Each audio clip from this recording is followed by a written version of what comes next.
Shalom untuk saudara pendengar yang dikasihi Tuhan Yesus Kristus. Selamat siang dan salam sejahtera untuk kita semuanya. Selamat datang kembali di renungan siang dan doa siang pada hari ini. Semoga saudara yang terkasih dalam keadaan sehat selalu.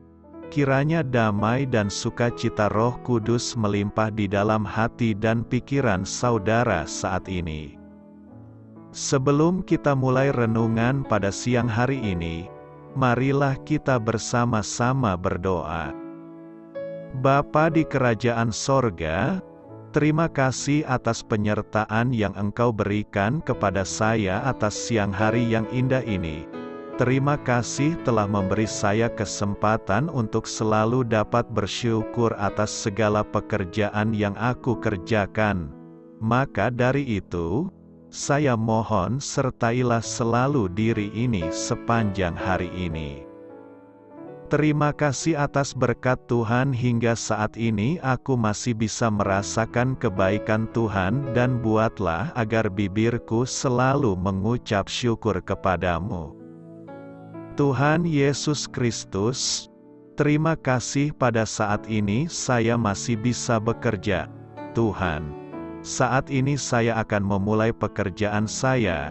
Berkatilah pekerjaan ini dan sertailah sepanjang saya selama bekerja pada hari ini, agar menjadi berkat bagiku, bagi keluargaku dan juga tempat saya bekerja. Berkati seluruhnya di siang hari ini agar berjalan dengan baik dan menjadi berkat untuk kami jalani bersama dengan anak Tuhan yang lainnya. Dalam nama Tuhan Yesus, aku berdoa. Amin. Sahabat saudara rohani, pembacaan ayat emas Alkitab renungan kita siang hari ini. Nats bacaan kita siang hari ini adalah, sebab Allah adalah Raja seluruh bumi, bermazmurlah dengan nyanyian pengajaran. Tertulis di dalam kitab Mazmur 47 ayat 8. Bacaan kita pada siang ini terambil dari kitab Mazmur 47 ayat 1 sampai dengan ayat 10. Untuk pemimpin biduan, dari Bani Korah, Mazmur, hai segala bangsa, bertepuk tanganlah, elu-elukanlah Allah dengan sorak-sorai, sebab Tuhan, yang maha tinggi, adalah dahsyat, Raja yang besar atas seluruh bumi. Ia menaklukkan bangsa-bangsa ke bawah kuasa kita, suku-suku bangsa ke bawah kaki kita. Ia memilih bagi kita tanah pusaka kita, kebanggaan Yakub yang dikasihinya. Allah telah naik dengan diiringi sorak-sorai, ya Tuhan itu, dengan diiringi bunyi sangkakala. Bermazmurlah bagi Allah, bermazmurlah, bermazmurlah bagi Raja kita, bermazmurlah, sebab Allah adalah Raja seluruh bumi. Bermazmurlah dengan nyanyian pengajaran. Allah memerintah sebagai Raja atas bangsa-bangsa. Allah bersemayam di atas tahtanya yang kudus. Para pemuka bangsa-bangsa berkumpul sebagai umat Allah Abraham. Sebab Allah yang empunya perisai-perisai bumi, Ia sangat dimuliakan. Ayat di atas terambil dari kitab Mazmur 47 ayat 1 sampai dengan ayat 10. Mari kita mulai renungan siang kita. Judul renungan kita hari ini adalah Pujian Sepenuh Hati. Kata bijak Alkitab hari ini adalah menyanyikan pujian bagi Allah, menjaga hati Anda selaras dengan Dia. Cerita renungan siang kita hari ini adalah, saya bertanya-tanya apa yang Allah pikirkan mengenai cara kita bernyanyi di gereja. Yang saya maksudkan bukan mengenai kualitas suara, melainkan ketulusan ucapan kita. Jika kita mau jujur, Judul nyanyian pujian yang diplesetkan berikut ini mungkin lebih tepat mengungkapkan isi hati kita saat menyanyikannya. Sebagaimana adanya aku, menjadi, bukan aku yang sebenarnya, oh betapa aku mengasihi Yesus, menjadi, oh betapa aku menyukai Yesus. Aku serahkan segalanya, sebenarnya adalah aku serahkan sebagian, Dia adalah segalanya bagiku. Artinya, Dia sedikit artinya bagiku. Yesus mengatakan bahwa kita harus menyembahnya dalam kebenaran. Bernyanyi dengan segenap hati dan penuh kesadaran merupakan suatu tantangan serius bagi kita. Marilah kita jawab tantangan itu dengan mencari pertolongan Allah untuk menjadikan judul asli dari nyanyian pujian di atas sebagai ungkapan hati kita yang sebenarnya. Dalam pertobatan dan tanpa kepura-puraan, marilah kita berpaling kepadanya sesuai dengan diri kita apa adanya. Dalam hadiratnya yang penuh pengampunan, marilah kita nyatakan kasih yang sungguh-sungguh kepada Yesus dengan berserah sepenuhnya kepada Dia. Pada akhirnya, Yesus benar-benar akan menjadi segala-galanya bagi kita. Kita akan mampu bernyanyi dengan jujur tentang Yesus Kristus dan tentang kasih kita kepadanya, ketika menyanyikan kidung pujian dengan segenap hati bagi Tuhan. Marilah kita menyembahnya dalam roh dan kebenaran. Bertepuk tangan dan eluk-elukkanlah Tuhan. Mazmur 47 ayat 2 berkata, Hai segala bangsa, bertepuk tanganlah, eluk-elukkanlah Allah dengan sorak-sorai. Memuji Tuhan itu ada banyak cara. Sebagian di antaranya adalah bertepuk tangan dan mengeluk-elukkan Tuhan. Sering kita jumpai ada banyak orang Kristen yang tidak bersungguh-sungguh dalam memuji Tuhan. Mereka memuji Tuhan ala kadarnya padahal mereka tahu kepada siapa pujian itu ditujukan, bukan kepada manusia, tapi kepada Tuhan, Sang Pencipta langit dan bumi dan segala isinya. Maka dari itu sikap hati dan sikap tubuh kita dalam memuji Tuhan adalah hal yang sangat penting. Saat memuji Tuhan hati kita harus benar, tidak ada ganjalan, harus terbebas dari hal-hal yang negatif, iri hati, amarah, jengkel, sakit hati, benci, dendam, sombong dan sebagainya. Begitu juga sikap tubuh kita turut menentukan. Pemazmur menggambarkan bagaimana kita bersikap dan mengekspresikan puji-pujian bagi Tuhan. Bersorak-sorai, bersukacitalah dalam Tuhan dan bersorak-soraklah. Hai orang-orang benar, bersorak-sorailah. Bertepuk tangan, hai segala bangsa, bertepuk tanganlah, eluk-elukkanlah Allah dengan sorak-sorai. Angkat tangan, demikianlah aku mau memuji Engkau seumur hidupku dan menaikkan tanganku demi nama-Mu. Tari-tarian, biarlah mereka memuji-muji namanya dengan tari-tarian, biarlah mereka bermazmur kepadanya dengan rebana dan kecapi. Ketika kita memuji Tuhan dengan sungguh-sungguh dan dengan sikap hati yang benar, Tuhan menyatakan hadirat-Nya di tengah-tengah kita, bahkan Ia sendiri bertakhta di puji-pujian kita. Untuk menghormati hadirat Tuhan, selain memuji Dia, kita juga harus menyembah-Nya. Penyembahan adalah ungkapan penghormatan atas kebesaran, keagungan dan kekudusan Tuhan. Karena itu kita harus menghormati hadirat Tuhan dengan menyembah-Nya, bukan hanya lewat kata-kata saja, tetapi bisa juga melalui sikap bersujud, bertelut, tersungkur, mengangkat tangan dan sebagainya sebagai tanda merendahkan diri dan ketidaklayakan kita di hadapan Tuhan. Karena Dia adalah Allah yang besar, dan Raja yang besar mengatasi segala Allah.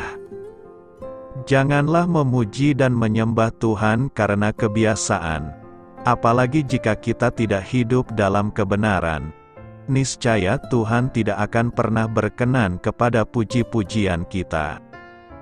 Mari kita bertepuk tangan dan bersorak-sorai memuji Allah kita yang dahsyat.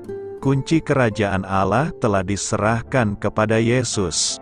Karena itu Yesus berkata, "Tidak ada seorang pun akan sampai kepada Bapa kalau tidak melalui Aku." Berbahagialah kita semua yang telah menerima Yesus sebagai Tuhan dan Raja kehidupan kita. Terima dan laksanakanlah ajarannya dalam setiap langkah kehidupan kita. Dia telah mempersiapkan tempat bagi kita semua dalam kerajaan Allah Bapa di surga. Karena itu, bertepuk tangan dan eluk-elukkanlah Tuhan sepanjang hidup kita. Apa maksudnya Allah adalah batu karang keselamatan? Pernyataan, Allah adalah batu karang keselamatanku, muncul beberapa kali dalam Perjanjian Lama. Dalam setiap kasus, ekspresi tersebut membangkitkan gambaran yang jelas dan rasa aman. Allah adalah juru selamat yang kokoh dan dapat dipercaya. Tebing dan tebing tinggi banyak terdapat di negeri-negeri yang disebutkan dalam Alkitab, dan orang Israel seringkali bersembunyi di gua-gua dan celah-celah gunung dari musuh. Mengingat banyaknya pertempuran yang terjadi di Israel, daerah berbatu juga merupakan lokasi ideal untuk benteng kota yang kuat dan protektif. Oleh karena itu, ungkapan batu karang penyelamatanku tidak diragukan lagi sangat bergema di kalangan umat Tuhan. Mazmur-mazmur ini syarat dengan pernyataan yang mirip dengan Allah adalah batu karang keselamatanku, dan ini memiliki alasan yang kuat. Gua-gua dan celah-celah batu seringkali menjadi tempat perlindungan Daud ketika melarikan diri dari Saul yang berusaha membunuhnya. Namun bahasa Daud mengungkapkan di mana ia benar-benar menaruh harapannya bukan di gunung-gunung atau benteng-benteng kota besar, namun pada Tuhan, pencipta langit dan bumi. Daud menyatakan, "Sesungguhnya Dialah batu karangku dan keselamatanku. Dia adalah bentengku. Aku tidak akan terguncang. Keselamatan dan kehormatanku bergantung pada Allah. Dialah batu karangku yang perkasa, tempat perlindunganku." Daud tahu bahwa, pada akhirnya, Tuhan semesta alamlah yang harus menyembunyikannya dari bahaya, dengan benda-benda material sebagai jalan yang dia pilih untuk memberikan perlindungan tersebut.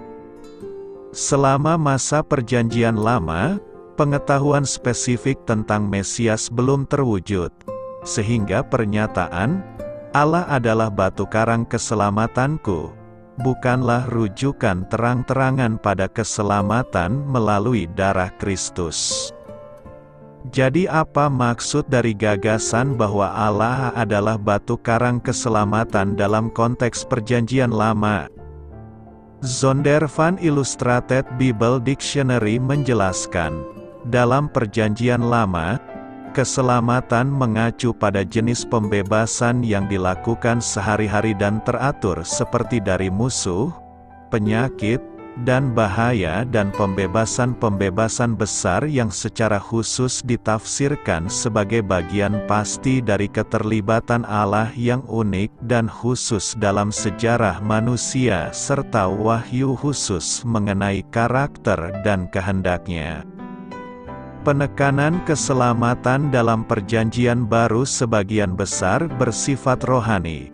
Namun dalam Perjanjian Lama keselamatan berbicara lebih banyak tentang pembebasan dalam dunia fisik. Misalnya, ketika Hana berdoa dengan penuh kemenangan, "Aku bersukacita atas keselamatanmu. Tidak ada gunung batu yang menyamai Allah kita. ia bersukacita atas pembebasan Tuhan dari kemandulannya serta pemberiannya agar nama suaminya dapat terus berlanjut hingga beberapa generasi. Arti Tuhan adalah batu karang keselamatanku berkembang seiring dengan berkembangnya narasi Alkitab. Yesaya 28 ayat 16 bernubuat, "Lihatlah, Aku meletakkan sebuah batu di Sion, sebuah batu yang teruji, sebuah batu penjuru yang berharga sebagai landasan yang kukuh. Orang yang mengandalkannya tidak akan pernah dilanda kepanikan." Allah yang telah menyelamatkan umatnya sepanjang sejarah secara bertahap memberikan gambaran sekilas yang lebih jelas, melalui para nabinya, tentang seberapa jauh jangkauan keselamatannya. Nubuatan Yesaya dengan jelas menunjukkan harapan akan Mesias, namun kebenaran bahwa Allah, batu karang keselamatan, akan menjadi manusia di dalam Yesus Kristus belum terungkap. Dalam Perjanjian Baru ketika Yesus memulai pelayanannya, murid-muridnya dan orang lain masih belum memahami bahwa Dia adalah puncak tindakan penyelamatan Allah bangsa Israel. Namun setelah kehidupan, kematian, dan kebangkitan Yesus, semua keraguan hilang. Batu karang rohani yang selalu mereka sembah kini telah menjadi batu fisik. Pada hari Pentakosta, khotbah para murid yang berani menunjukkan kepastian mereka bahwa Yesus benar-benar adalah batu karang yang sama. Petrus berkhotbah, "Yesus adalah batu yang dibuang. Kamu para pembangun, yang telah menjadi batu penjuru, kanvas kini dipenuhi warna. Lukisan kini memuat detail-detail yang dulunya hanya gagasan samar." Maknanya semakin diperluas. Batu karang keselamatan kini bergema lebih dalam di hati kita. Karena hal ini tidak hanya berhubungan dengan pembebasan Allah dalam dunia fisik, namun juga dengan pembebasan rohani tertinggi yang Dia berikan kepada umatnya melalui Yesus Kristus. Yesus adalah batu karang keselamatan kita, perlindungan yang pasti dan kekal, landasan yang di atasnya bertumpu pengharapan akan surga. Siapa yang percaya kepadanya, tidak akan dipermalukan. Di mana Tuhan, Alkitab mengajarkan bahwa Allah memerintah bangsa-bangsa dari tahta kudusnya di surga. Meskipun kita tahu bahwa kehadiran Allah dalam arti tertentu hanya terjadi di surga, ajaran kitab suci juga memperjelas bahwa Allah itu maha hadir, hadir di mana-mana pada waktu yang sama. Sejak awal kitab suci, kita melihat kehadiran Allah melayang-layang di atas bumi. Bahkan ketika bumi masih belum berbentuk dan kosong, Allah memenuhi dunia dengan ciptaannya, dan kehadiran serta kemuliaannya terus mendiami seluruh bumi. Ada banyak contoh di seluruh kitab suci tentang kehadiran Allah yang bergerak di bumi, berinteraksi dengan ciptaannya. Ibrani 4 ayat 13 mengatakan, "Tidak ada sesuatu pun di antara segala ciptaan yang tersembunyi dari pandangan Allah. Semuanya tersingkap dan tersingkap di depan mata Dia yang harus kita pertanggungjawabkan." Yeremia 23 ayat 24 berseru, "Adakah yang bisa bersembunyi di tempat rahasia sehingga aku tidak dapat melihatnya? Demikianlah firman Tuhan, bukankah aku memenuhi langit dan bumi?" Demikianlah firman Tuhan. Mazmur 139 merupakan kajian menakjubkan tentang kemahahadiran Tuhan. Di mana Tuhan? Jika Anda percaya kepada Yesus Kristus, Tuhan menyertai Anda, di samping Anda, di atas Anda, dan di dalam diri Anda. Kehadiran dan perhatian Tuhan tidak pernah meninggalkan Anda. Jika Anda bukan orang yang percaya kepada Yesus Kristus, Tuhan ada tepat di hadapan Anda, mengundang Anda, menarik Anda, menawarkan kasih, belas kasihan, dan anugerah yang ingin Dia berikan kepada Anda. Jika Anda tidak yakin dengan hubungan Anda dengan Tuhan melalui Yesus Kristus, silakan baca artikel kami tentang cara bersikap benar di hadapan Tuhan. Mungkin pertanyaan yang lebih baik daripada "Di manakah Tuhan?" adalah "Di manakah Anda dalam hubungan dengan Tuhan?" Di mana Tuhan saat sakit? Tampaknya kita paling ingin mengetahui jawaban atas pertanyaan ini ketika dihadapkan pada cobaan yang menyakitkan dan serangan keraguan. Bahkan Yesus, pada saat penyalibannya, bertanya, "Ya Tuhan, Tuhanku, mengapa Engkau meninggalkan aku?" Bagi orang-orang yang menyaksikan kejadian tersebut, dan juga bagi mereka yang pertama kali membaca cerita ini, tampaknya Tuhan memang meninggalkan Yesus. Jadi jelaslah kita menyimpulkan bahwa Dia juga akan meninggalkan kita pada saat-saat tergelap kita. Namun, setelah mengamati terus-menerus peristiwa-peristiwa yang terjadi setelah penyaliban, kebenaran terungkap bahwa tidak ada apapun yang dapat memisahkan kita dari kasih Allah, bahkan kematian. Setelah Yesus disalib, Dia dimuliakan. Dari contoh ini saja kita dapat yakin bahwa bahkan ketika kita tidak merasakan kehadiran Tuhan di tengah kepedihan kita masih dapat mempercayai janjinya bahwa Dia tidak akan pernah membiarkan dan mengabaikan kita. Tuhan terkadang mengizinkan apa yang Dia benci untuk mencapai apa yang Dia sukai. Kami percaya pada kenyataan bahwa Tuhan tidak berbohong. Dia tidak pernah berubah, dan firman-Nya tetap benar selamanya. Kita tidak putus asa atas keadaan yang menyakitkan karena kita hidup dengan iman pada setiap firman yang keluar dari mulut Tuhan, tidak menaruh harapan pada apa yang dilihat atau dirasakan. Kami percaya kepada Tuhan bahwa masalah-masalah ringan dan sesaat kami memberikan kepada kami kemuliaan abadi yang jauh melebihi semua penderitaan yang akan kami tanggung di bumi ini. Jadi, kita memusatkan pandangan bukan pada apa yang kelihatan, melainkan pada apa yang tidak kelihatan, karena kita tahu dan percaya bahwa apa yang kelihatan itu sementara, tetapi yang tidak kelihatan itu kekal. Kami juga mempercayai firman Tuhan, yang mengatakan bahwa Dia terus-menerus bekerja bersama demi kebaikan mereka yang mengasihi Dia dan terpanggil sesuai dengan tujuannya. Roma 8 ayat 28. Meskipun kita tidak selalu melihat hasil baik yang Tuhan kerjakan, kita dapat yakin bahwa akan tiba saatnya kita akan memahami dan melihat dengan lebih jelas. Hidup kita seperti selimut. Jika Anda melihat sisi belakang selimut, yang Anda lihat hanyalah simpul-simpul yang berantakan dan ujung-ujungnya yang lepas menggantung di mana-mana.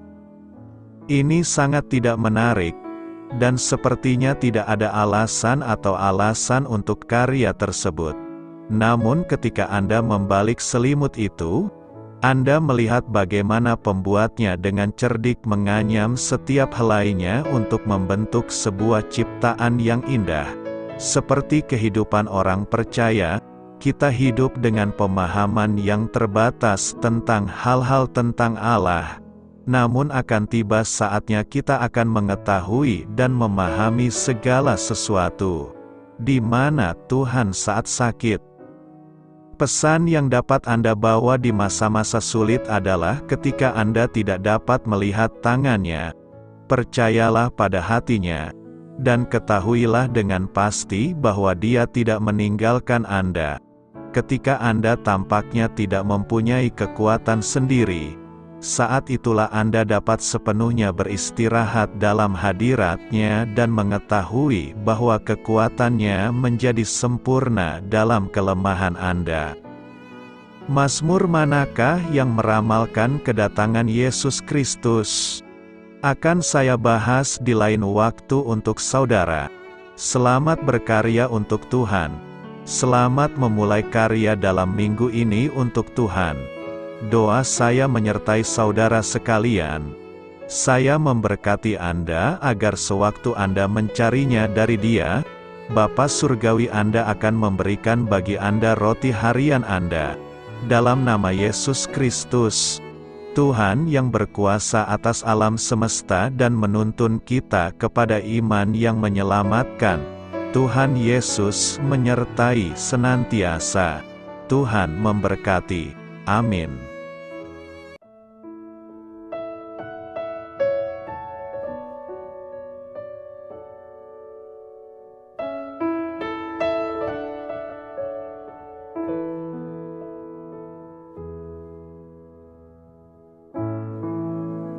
Demikianlah renungan firman Tuhan pada siang hari ini. Semoga menjadi kekuatan di dalam hidup kita dan menjadikan kita pribadi yang lebih sukses. Sebelum kita memulai aktivitas hari ini, marilah kita berdoa. Bapa kami yang ada di sorga, terima kasih atas kasih dan kebaikan Tuhan yang begitu besar buat kami. Tuntunlah perbuatanku agar di sepanjang hari ini saya bisa bekerja sebaik-baiknya, tidak pernah jemu menolong sesama, selalu ramah dan tahu terima kasih, menghayati iman dan mengamalkannya dengan sekuat tenagaku. Semua ini saya sampaikan kepadamu, dengan pengantaraan Kristus, Tuhan kami. Allah, Bapa kami bersyukur kepadamu, bahwa dengan bekerja kami boleh ambil bagian di dalam karya-Mu mensejahterakan dan membahagiakan umat manusia. Kami mohon bimbingan-Mu dalam melaksanakan pekerjaan kami hari ini. Bimbinglah kami agar sanggup bekerja dengan semangat kasih, dengan riang, rajin dan jujur. Terima kasih, Tuhan. Amin. Dalam nama Tuhan Yesus Kristus Tuhan dan Juru Selamat kami, Bapa kami yang baik, kami mengucap syukur dan berdoa. Amin. Biarlah firman Tuhan menjadi pengingat untuk kita semua, bahwa tuntunan dari Roh Kudus akan selalu memberi jalan keluar bagi setiap permasalahan hidup kita, dan memberi kedamaian di hati kita. Amin. Sampai jumpa di renungan siang saudara rohani berikutnya. Shalom.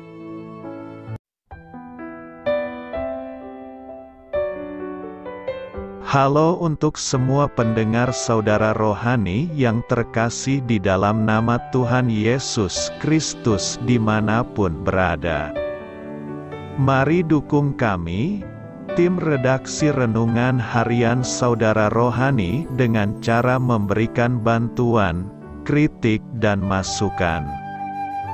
Saudara dapat memberikan masukan melalui kolom komentar di bawah atau mengirim kepada kami langsung melalui email yang tertera di layar Anda, saudararohani@gmail.com.